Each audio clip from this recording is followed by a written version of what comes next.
লেখিকা অনিন্দিতার গৃহিণী গৃহমুচ্যতে। মেঝের কোণাটা ঠিক করে মোছ পারুল। আরে বাসনটার কানার দিকটা দেখ, এখনো একটা ভাজা পেঁয়াজের টুকরো লেগে আছে, অথচ তুই মাজা বাসনের মধ্যে ওটা রাখতে যাচ্ছিস। একটা কাজ কি তোরা দেখে শুনে করতে পারিস না? সবকিছু আমাকে দেখে শুনে বলে দিতে হবে? কাল একটু চোখটা লেগে গিয়েছিল, উঠে দেখলুম সিঙ্ক দিয়ে জল যাচ্ছে না, কড়ার পোড়া দাগটা একটু ওঠেনি। জাদুর গায়ে হাত বুলিয়ে বাসন মাজছিলি নাকি? মন দিয়ে কাজ কর একটু।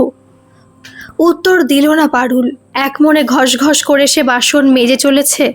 বাসন মাজে এই মুহূর্তে তার অখণ্ড মনোযোগ দেখলে হয়তো কোনো এক নামি দামি হোটেল মোটামুটি স্যালারি দিয়ে হায়ার করে নিয়ে গিয়ে সারাদিন শুধু বাসনই মাজাতো।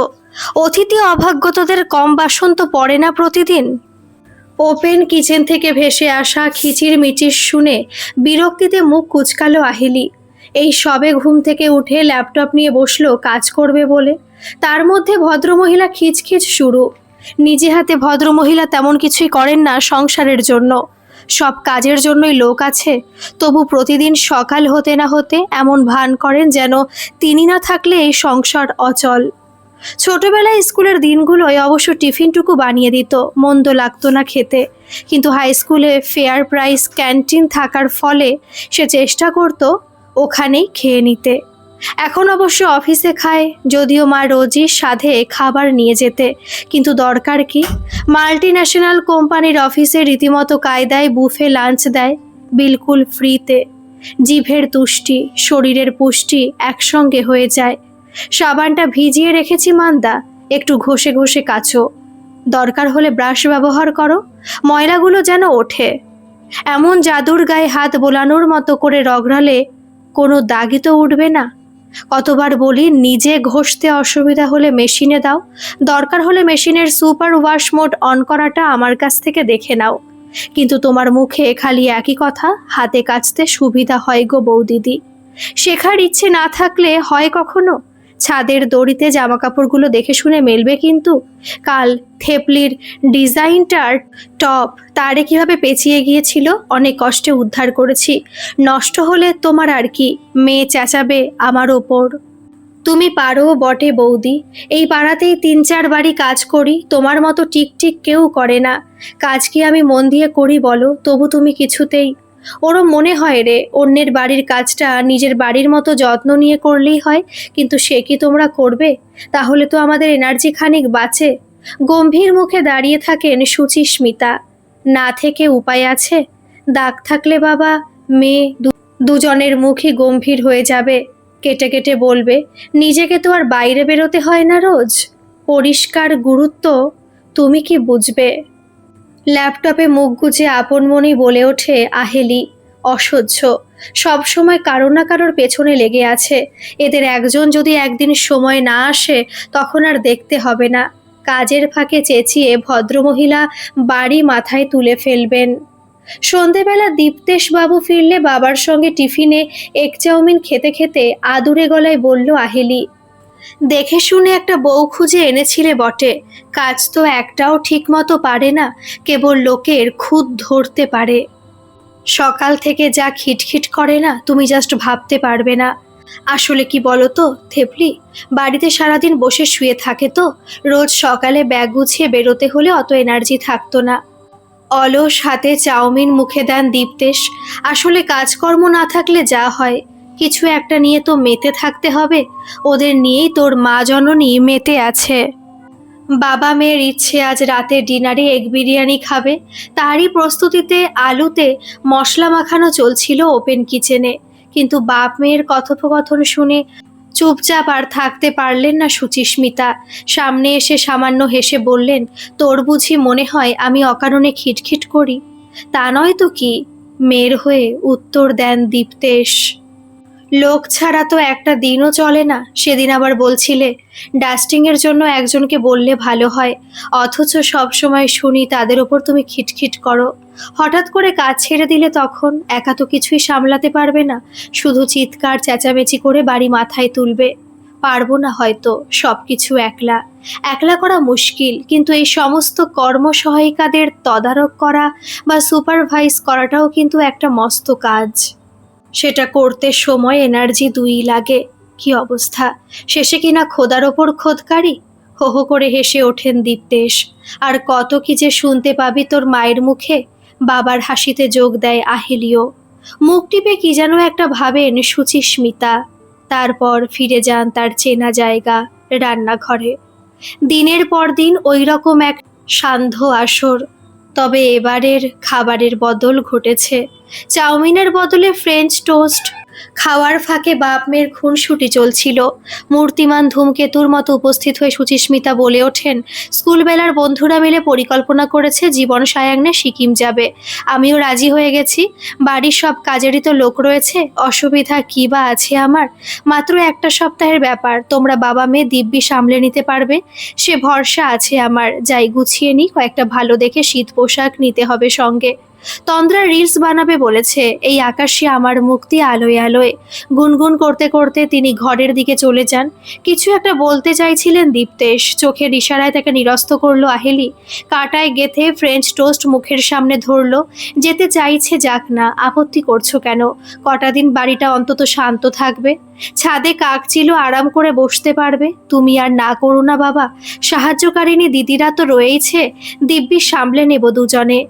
রাতে আরাম করে মাছের তরকারি দিয়ে সরু চালের দুমুঠো ভাত খেতে খেতে দীপ্তেশও ভাবল, মেয়েটা ভুল কিছু বলছে না। এই তো সামান্য খাওয়া দাওয়া তাদের, দিব্যি দিন কেটে যাবে। অন্তত কটা দিন বাড়িতে খিটির মিটির বন্ধ থাকবে। শান্তি থাকলে তিনিও খানিক নিজের কাজ করতে পারবেন, নিজের মতো একটু সময় কাটাতে পারবেন। বন্ধুদের সঙ্গে আড্ডা দিয়ে রাতে ইচ্ছে মতো বাড়ি ঢুকতে পারবেন। আলোচনার নামে কানের কাছে সাংসারিক কথাবার্তা ভালো লাগে না আর। দিব্যি তো এতদিন গেল, মেয়ে দাঁড়িয়ে গেছে, বাকি দিনগুলো দিব্যি কেটে যাবে। মনে পড়ে যায় এই সুচিস্মিতায় বিয়ের পরপর কত রোমান্টিক ছিল। সাপ্তাহিক ছুটির দিনটার জন্য অপেক্ষা করতেন দুজনে। বিকেল হলে বেরিয়ে পড়তেন। মাসের শেষে পকেটে পয়সা না থাকলেও পরোয়া নেই। ফুচকা, চুরমুর, আলুর চপে খানিকটা সময় কাটিয়ে হাতে হাত রেখে হাঁটতে হাঁটতে বাড়ি ফিরে আসতেন। পুরো সপ্তাহের রসদ যেন ওইটুকু সময়ের মধ্যে লুকানো থাকতো। আর আজ স্মিতা পাক্কা গৃহিণী। দিনগুলোর কথা বোধ হয় মনেও নেই। ভোর 5টার ফ্লাইট বলে রেখেই শুয়েছিলেন বাপ মেয়েকে। ঘড়ির কাঁটা 4টে পেরোতেই ক্যাব বুক করে সুচিস্মিতা ট্রলি টেনে বাড়ি ছেড়ে বেরিয়ে পড়লেন। সদর দরজায় অত্যাধুনিক ইয়ের লক বাইরে থেকে টানতে বন্ধ হয়ে গেল। 8টার সময় কলিং বেলের উপর্যুপরি শব্দে বাবা মেয়ের একসঙ্গে ঘুম ভাঙল। কি গো, দরজাটা খোলো না। ছুটির দিন, একটু আরাম করে ঘুমাই বলেই দরজা খোলা হলো কিনা না দেখেই পাশ ফিরে শুয়ে পড়েন দীপ্তেশ। কিন্তু মেয়ে বলেই বোধহয় পাশের ঘরে অহিলি উঠে বসে। ঘুম ঘুম চোখে কোনো রকমে দরজাটা খুলে দিয়ে বিছানায় এসে শুয়ে পড়ে। মিনিট 10 পরেই দরজায় টক টক শব্দ। বিরক্ত মুখে উঠে দরজা খোলে আহিলি। আজ কি রান্না হবে দিদিমণি? কি রান্না হবে আমি তার কি জানি। বলতে বলতেই আহিলের মনে পড়ে গেল মা বাড়িতে নেই। সকালের ফ্লাইটে গম্ভীর মুখে বলল সে, এ আর জিজ্ঞেস করার কি আছে, রোজ যেমনটা করো তেমনই করবে। বৌদি থাকলে এসব ঝামেলা হয় না, রোজ সকালে কি হবে বলে দেয়। আমি কি জানি আজ তোমরা কি খাবে। গজগজ করতে করতে পুটির মা কিচেনের দিকে চলে যায়। 10:30 বাজে। খিদের টানে বিছানায় উঠে বসে দীপ্তেশ। ঘড়ির দিকে তাকাতেই তার চক্ষু স্থির হয়ে যায়।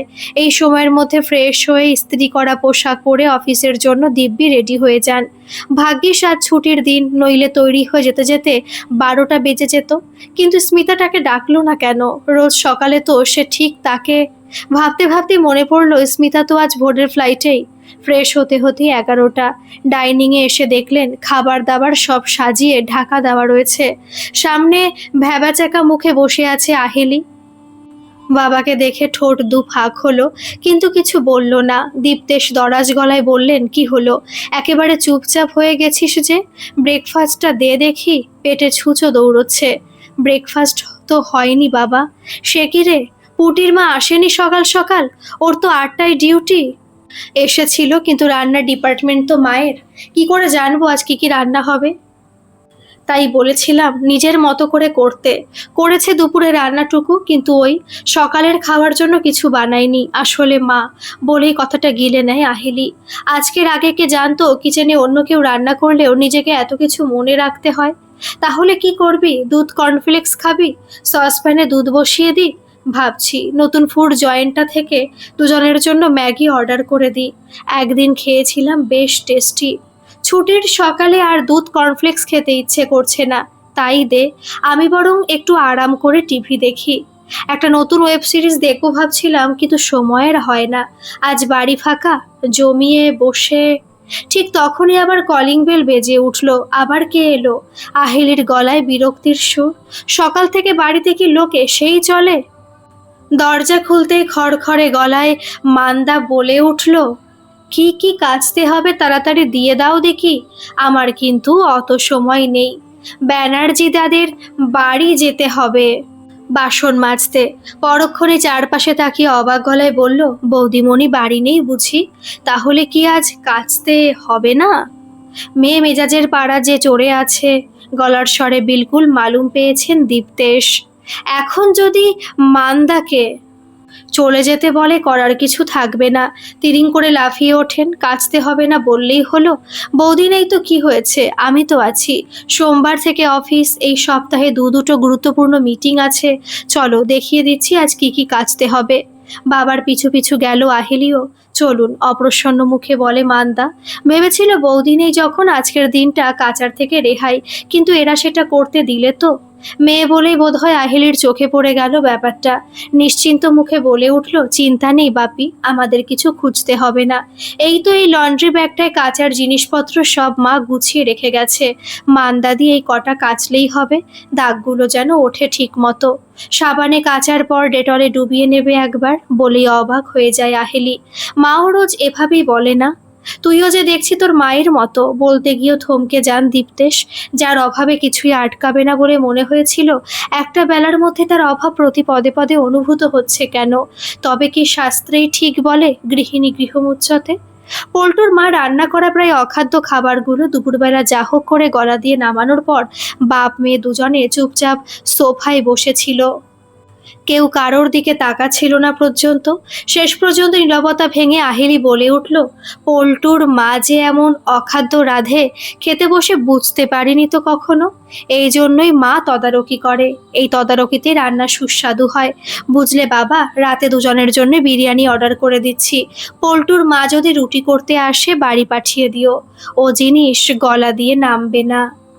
পরের দিনটায় দিদিমণির কথা অনুযায়ী সব সবজি ডাল সেদ্ধ করে পল্টুর মা চলে গেছে। মাছ ভাজা আর ঘি দিয়ে ডাল সেদ্ধ সবজি খেতে খেতে করুণ চোখে মেয়ের দিকে তাকালেন দীপ্তেশ। কিন্তু মেয়ের মাথা তোলার নাম নেই, এক মনে খেয়ে চলেছে সে। দীর্ঘশ্বাস ফেলে তিনি মাছের কাঁটা বাছতে শুরু করলেন। সন্ধেবেলা অনলাইনে কিছু আনিয়ে নেব ডিনারের জন্য, এখন তবে ঘরে যাই। এখনই ঘরে যাই কি রে? অবাক বিস্ময়ে বললেন দীপ্তেশ। এটো তুলে টেবিল মুছতে হবে না? বাসনপত্র সিঙ্কে রাখতে হবে না? জামা কাপড়গুলো প্রেস করতে হবে না? কাল থেকে অফিস শুরু, ভুলে গেলি নাকি? গজগজ করতে করতে কেচে রাখা জামা কাপড়গুলো ব্যাগে ভরতে লাগলো আহিলি। সোনা মামার দোকানে দিয়ে আসছি এক্ষুনি, সন্ধ্যের মধ্যে হয়ে যাবে। আড্ডা দিয়ে ফেরার পথে তুমি নিয়ে চলে আসবে। তোর মা জানলে কিন্তু রাগ করবে খুব। প্রতিদিন নিজে হাতে শার্ট আর ড্রেসগুলো প্রেস করে কিনা। মায়ের কথা বাদ দাও, এসে আবার গুছিয়ে নেবে। এখন কোনো ক্রমে আর 5 দিন কাটলে হয়। মাকে কিন্তু ভুলেও কিছু বলো না। এখনো 5 দিন বাকি? কি হবে রে? আর্তনাদ করে সোফায় বসে পড়েন দীপ্তেশ। আরও 5 দিন এই অখাদ্য খেতে হবে, তবে গলা দিয়ে নামবে তো? পরদিন থেকে অফিস শুরু হয়ে যায়। মাঝে মধ্যে দীপ্তেশ পেটে গুড়গুড় শব্দ শুনতে পায়। দুপুরে অফিস ক্যান্টিনে টুকটাক খাওয়া দাওয়া, রাতে ফুড অ্যাপ ভরসা। চেয়ারে খাটে সোফায় কাঁচা জামা কাপড়ের স্তূপ। ওয়ার্ড্রোবে জামা কাপড়গুলো কোনো রকমে গোজা। টেবিলে পুরু ধুলোর পরত। ঘরে ঢোকার আগে দুজনেই কেঁদে ফেললো প্রায়।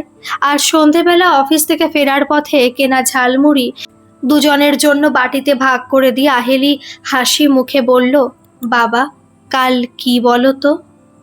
সে যাই হোক, আর আমি ক্যান্টিনের ভাত খেতে পারছি না। তোমায় খেতেও হবে না, কাল যে মা আসছে, হাসি মুখে বলল আহেলি। ওয়েলকাম হোম প্ল্যাকার্ড নিয়ে বাবা মেয়েকে উদ্বিগ্ন মুখে দাঁড়িয়ে থাকতে দেখে হেসে ফেললেন সুচিস্মিতা। ডোমেস্টিক এয়ারপোর্টে এমন কাণ্ড কজন করে জানা নেই। যাই হোক, দেখে শুনে বেশ ভালোই লাগে। হাসি মুখে তিনি গাড়িতে ওঠেন, কিন্তু ঘরের দরজা খোলার পর একই অবস্থা করেছো ঘরের, প্রায় আঁতকে ওঠেন সুচিস্মিতা। একটা তো মোটে সপ্তাহ বাইরে ঘুরতে গেছি, তাতেই ঘরের এই হাল। তুমি না থাকার পর অনুভব করেছি মা, একটা সংসার সুখী রাখতে মায়েদের কতখানি পরিশ্রম আর স্যাক্রিফাইস করতে হয়। আমি বুঝেছি শুধু সাহায্যকারিণী থাকলেই সংসার চলে না, তাদের সুপারভাইজ করাটাও যথেষ্ট গুরুত্বপূর্ণ কাজ। আই লাভ ইউ মাম্মা। বাইরে ঘুরতে গিয়ে তুমি খুব ভালো করেছো মা, নইলে কখনো বুঝতেই পারতাম না এই সংসারে তোমার গুরুত্ব কতটা। দিনের পর দিন টেকেন ফর গ্রান্টেড নিতে নিতে ভুলতে বসেছিলাম এই সংসারের জন্য তুমি কি না করেছো। নরম সুরে বলে দীপ্তেশ, থ্যাংক ইউ, এভাবেই সারা জীবন আমার পাশে থেকো। সুচিস্মিতা আর বলল না। সিকিমের সৌন্দর্য অপরূপা হলেও একা একা ঘুরতে তার ভালো লাগেনি। বন্ধুদের সঙ্গে কথা বলা, হাসি ঠাট্টা, গল্প করার সময় দীপ্তেশ আহিলির কথা বারবার মনে পড়ছিল। খেতে বসেও গ্রাস মুখে তোলার সময় ভাবছিল দুজনে কি খাচ্ছে।